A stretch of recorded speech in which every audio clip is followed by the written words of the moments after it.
back to my channel. I hope everybody's doing really good. So today we have a book haul and also they're book recommendations, and they are also, one more also, they're mystery books. You guys know I like my mystery books. Yeah, some of these are just books that I'm currently reading. Some of them are recommendations. You might like them. If you do like what I'm telling you about, go ahead and pick it up. Without further ado, and without me rambling, because that's all I do, let's get started with the video. So the first books that I have are 4 books, and they are by the and they are by the same authors, John Douglas and Mark Olshaker. So the first one is Mindhunter. So if you guys already seen the Netflix show Mindhunters, you already know. I'm already on season 1. Me and my boyfriend are watching it, and he got me hooked on it.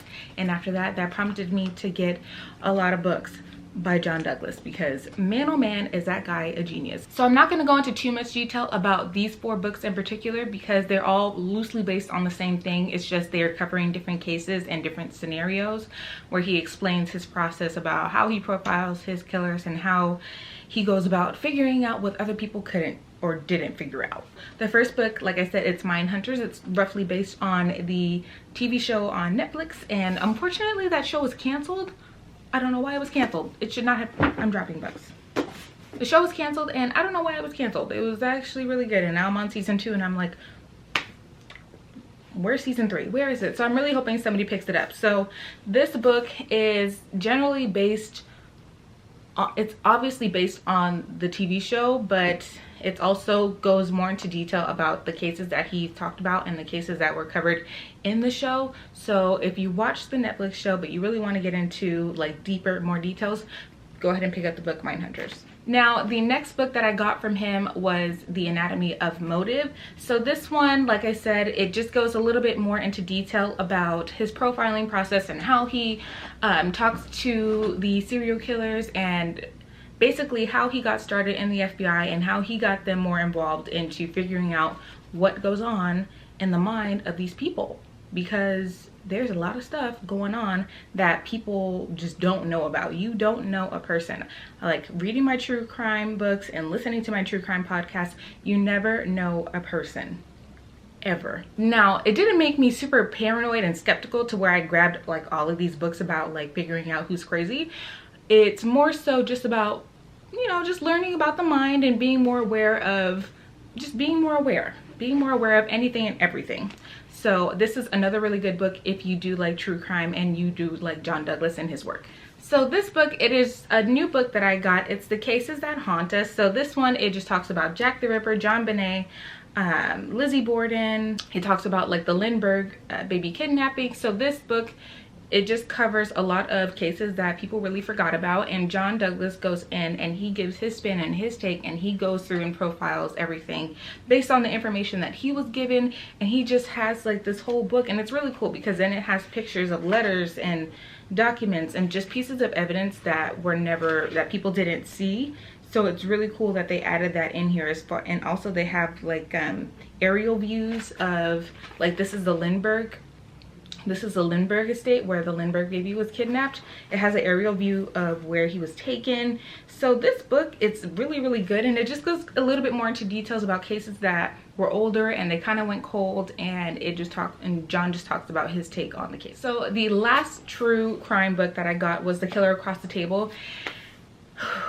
This book is deep. I'm not even finished yet. I am annotating pages, but I'm going to tell you why I'm annotating. So in this book, there is a few cases where it's solely based on one serial killer, and then the next chapter it's another serial killer, things like that. And it just goes into the interview that John had with the serial killers, and it's completely unedited. Everything is just raw material. He really talks about what happened when he was with these people, and he says it out front. He says it outright in the book that he is not here to sympathize with them. He's not here to be their best friend. He just needs to understand them and what motivated them to do what they did. But the pages that I annotated in this book, these are the parts where John is talking to the killer, and he asks them a question, like a basic question, like, tell me about your mother. And this whole thing, they start going on and on and on. Sometimes like the killer will shut down and start getting angry because they know where it's going, and they got caught up. So that's what I highlighted in these parts, is where basically the killer got caught up with John asking them like simple questions. It's crazy. It's really, really good. I can just talk about this book forever, but I'm not. But yes, The Killer Across the Table by John Douglas. Pick this up. So this book is called Find Me by Anne Fraser, and it is like it's based in the Inland Empire, and I'm from the Inland. I'm not from there, but I spent most of my like, I guess my teen years and adulthood in the Inland Empire. I can't talk. So this book is about a serial killer named Benjamin Fisher, and he's in prison for the rest of his life for doing a bunch of murders on women in the Inland Empire, and he buried their bodies all around. So the thing is, his daughter is an FBI profiler. Her name is Rennie Fisher. It's not a spoiler, by the way. Rennie would go with him on these murders. He would use her as bait to get the victims, and she grew up to be an FBI profiler. She just wanted nothing to do with her father completely changed everything. But now her father came and said, I will tell you all where the bodies are if you have my daughter on the case. Rennie had quit being a profiler. She did not want to do it anymore, and she was living in Death Valley. She wanted nothing to do with her father. She went the furthest away from him as she possibly could get, and they were just like, there's no way that your daughter is going to want to talk to you. And he said, well, if you want to know where these bodies are, you better bring me my daughter. Detective that's on the case, his mother, this is also not a spoiler, he believes that his mother was murdered by Rennie's father, Benjamin Fisher, and he also wants Rennie on the case, kind of for closure as for himself as to what happened to his mother. So these two go out and they try to find these bodies, but there's a big old lasso twist in here where I was just like, what? And you kind of saw it coming, but then it was like it was like one of those things where you kind of saw it coming, but then you're just like, no, I don't think that's it. It's got to be something else. But it ended up being, trust your gut. When you read this book, I'm gonna just tell you this, trust your gut, because more than likely you're right. So this book is actually really, really good, you guys, because it's so raw. It talks about anxiety, where Rennie has her panic attacks. She has her flashbacks about when she was there helping her father kill these women, and it just goes really, really deep into the guilt that somebody can feel and the grief of victims and their families. So this book also does have a couple triggers in here, so if you are somebody who has experienced grief like that, I recommend skipping this book. But if you're okay, then I recommend reading Find Me. She also has a second book called Tell Me, I think it's called, and that one's coming out in July of this year of 2021.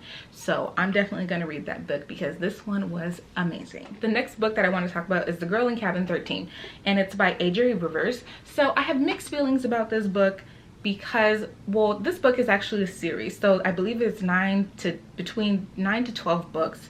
I know that's kind of a big gap, but it's between 9 to 12 books long. I'm on book 5. This book is about an FBI agent named Emma. So Emma is this like detective. She's a hard ASS. She actually gets in trouble on one of the cases that she's on. So as punishment, she gets desk duty, but then when she gets off of desk duty, they send her to this small town where people are being murdered and they need her to figure out like what's going on. They don't want her to go super in-depth with the case because she's still on punishment from ruining that first case, but they tell her, we just need you to get small details and then you come back. Of course, Emma is one of those people that does her own things. She goes there, but then finds this dead guy on her porch with her name on a piece of paper.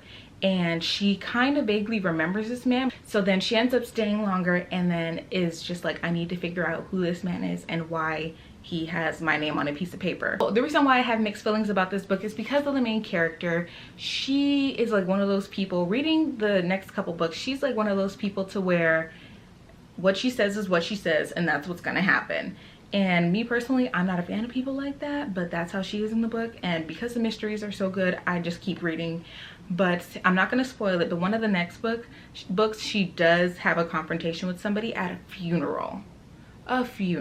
And that just kind of shows the kind of character that she is. She's definitely going to be somebody to where you just want to fight her because, girl, sis, like, listen, if you pulled up at my family member's funeral trying to confront me about murder, we're throwing hands.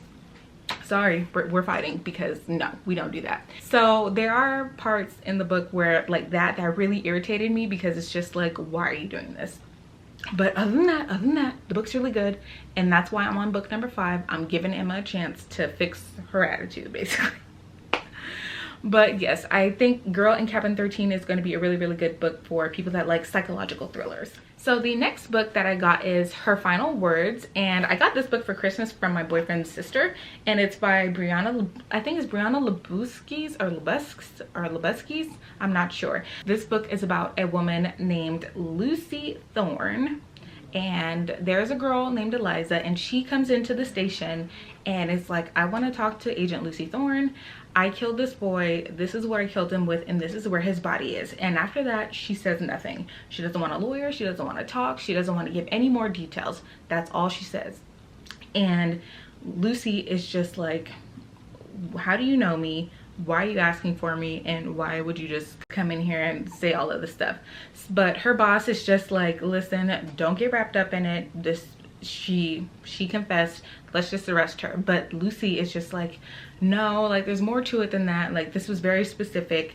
And her boss is like, listen, you have 3 days to figure out what this girl wants and like what's going on. So Lucy goes to the town where the girl is from, and it ends up being this whole thing with just like, if you feel like you have a suspect, write it down, because there are so many suspects in this book and there's so many different motives from everybody to where you kind of get lost a little bit.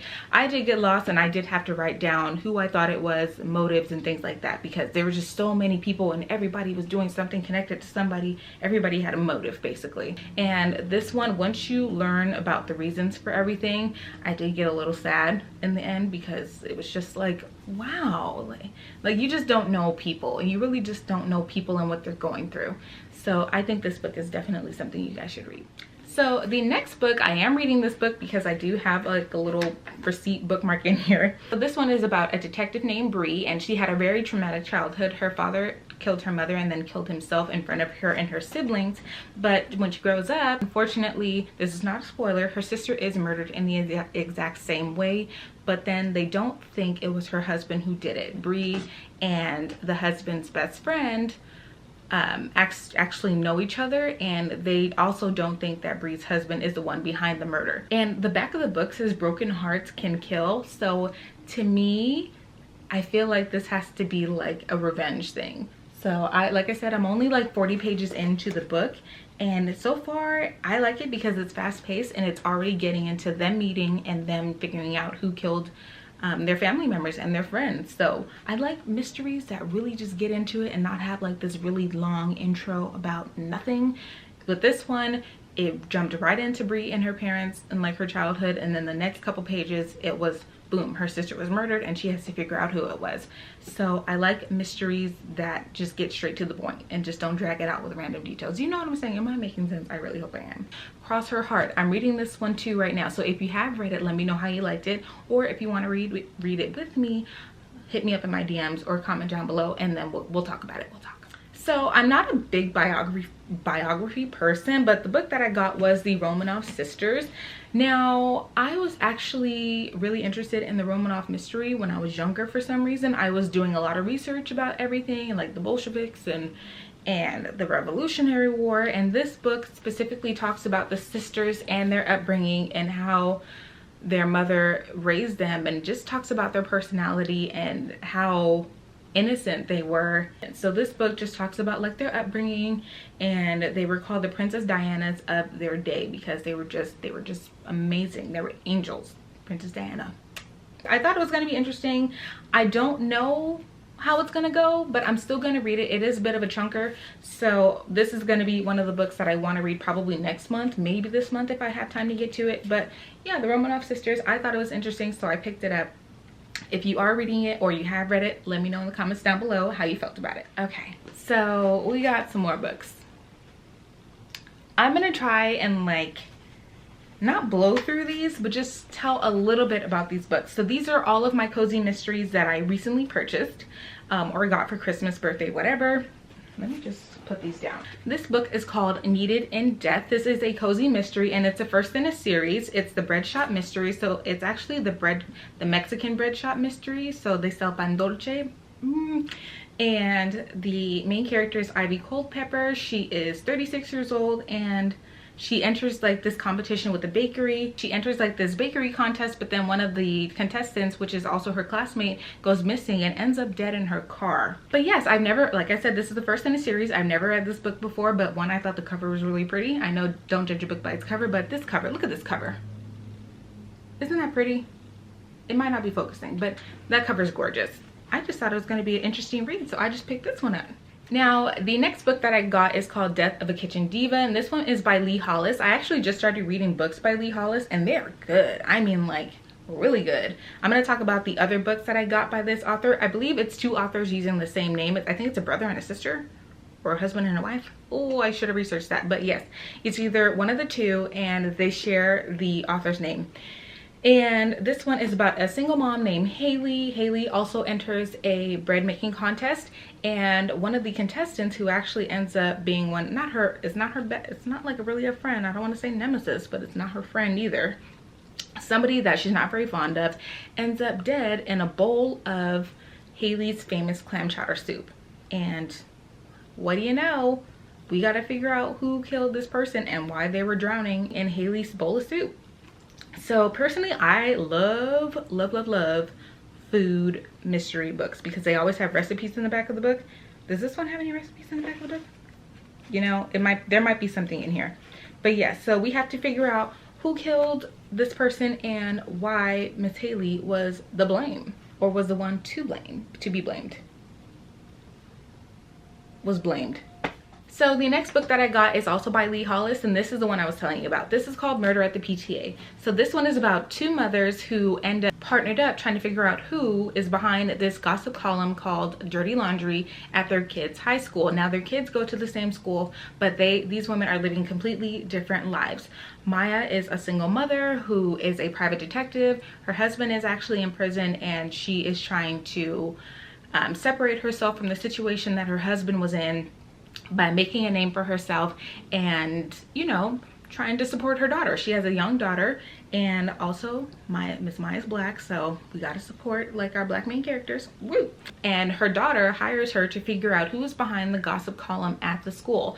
Now, with Miss Sandra, who is the PTA, or yes, Miss Sandra, who is the PTA president, she actually is in the middle of a speech when she finds out that the Dirty Laundry column, or the Dirty Gossip website, wrote a post saying that her husband was cheating on her, and her husband is actually the senator.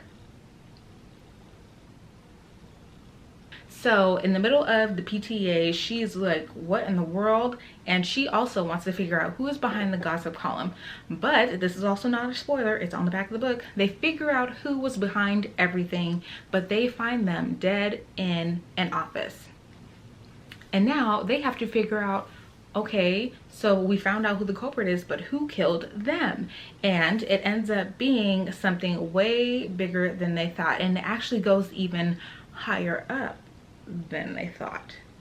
So it actually hits really close to home with both of the women, because the case is just, there's just so much tension with everything, and tensions are running high because everybody is involved now at this point, and it's involving their personal lives, when obviously nobody wants their personal life in a gossip column, but it is with these two, and they have to team up together to figure out what's going on. Now, they're not the best of friends.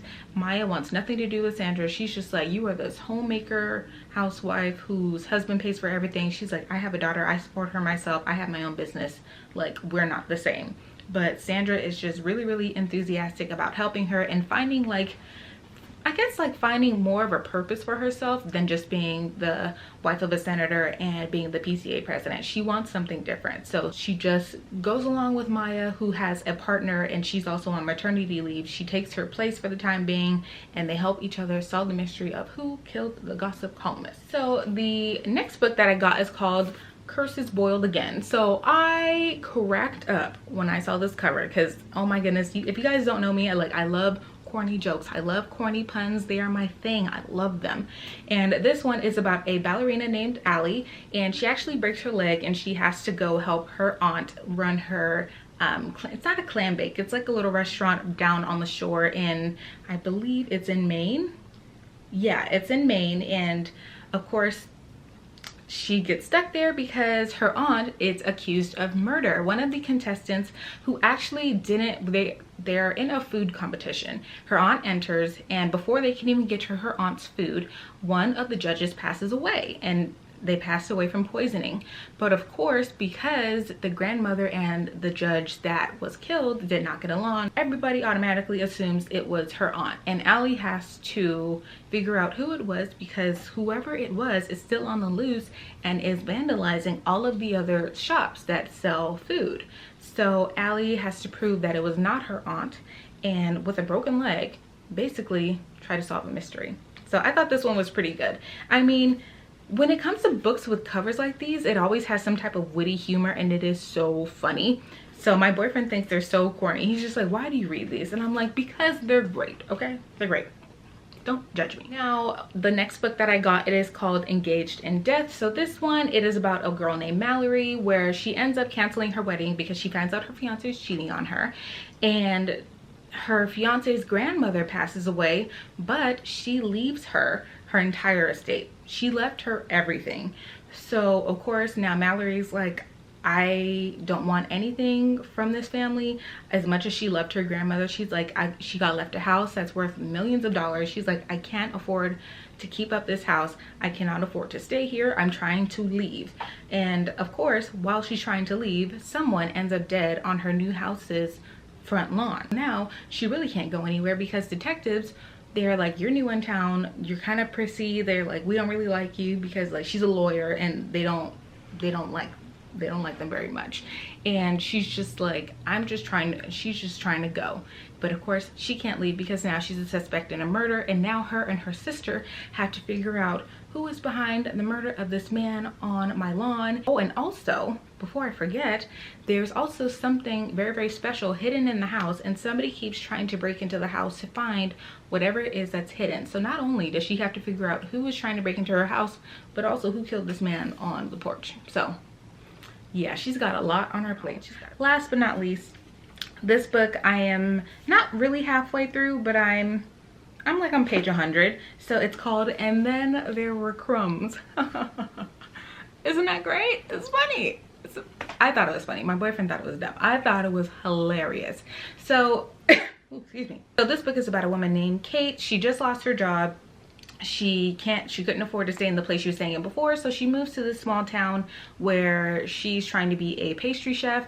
And the bakery that she finds, it's just a placeholder. She's like, I just want to make money, so I have enough money to fix my car and just keep going to where I was trying to go. So in the bakery, it is ran by this older gentleman who is not into like the cookies and the cakes. He's not into all that. He sells regular baked goods, so like bread, rolls, little things like that. Kate comes along and is like, listen, like, I just want to work here for a little bit. And he's like, fine, you can work here, you can live upstairs, but like, don't bake anything. You run the register, that's it. She's like, okay, cool, that's fine, I don't care. But a man comes in and kind of like tries to put the moves on Kate. The man who comes in to the shop is trying to buy the bakery, and of course the baker, the head honcho, he's like, no, I just want you to leave my shop, take your baked goods. He gives him some cinnamon rolls or whatever. Guy leaves, but after he eats them, he dies.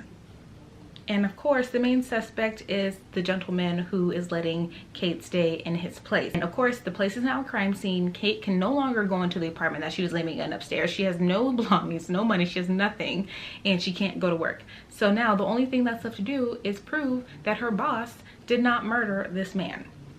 And also the boss's name was Sam. Sorry, the boss's name was Sam. So Kate has to prove that Sam didn't kill the man who was trying to like put the moves on Kate, you know what I'm saying?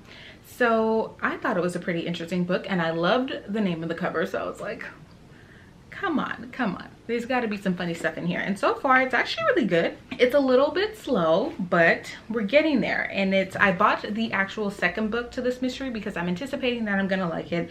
So I went ahead and I bought the second book, but you know, it's okay. If I don't like it, then I'll just give it to somebody who does enjoy it. First in a new series, cozy mystery. If this is something that is up your alley when it comes to like cookies, baked goods, things like that, food, go ahead and give it a read. Okay guys, that is it. That is the last of my book pile. I really hope that any of the books that I mentioned is something that you'd be interested in yourself, something that you are reading right now and you want to give me some details about it, you know what I'm saying, you want to let me know. No spoilers, obviously no spoilers, but if any of those books are something that you're interested in, let me know in the comments down below. And if you do want to read any of the books with me, let me know what book you want me to read with you and I'll read it with you. And then we can hit each other up and talk about the book. No, we give each other details and let each other know that we're like where we are in each book. And I would really want to do that with you guys, so let me know if that's something that you're interested in. And if you have a book that you want me to read with you, tell me and I'll do my best to get that copy of the book, okay? But I really appreciate you guys for watching and sticking with me through this video. I know it was a long one, I'm sorry. But you know, when I talk about books, I can talk about books more than I can talk about makeup. You know what I'm saying? Like, books were my first love before makeup. I think I said that in my first video. I'm rambling, sorry. So let me know what you guys think in the comments down below and I will see you all in my next video. Bye.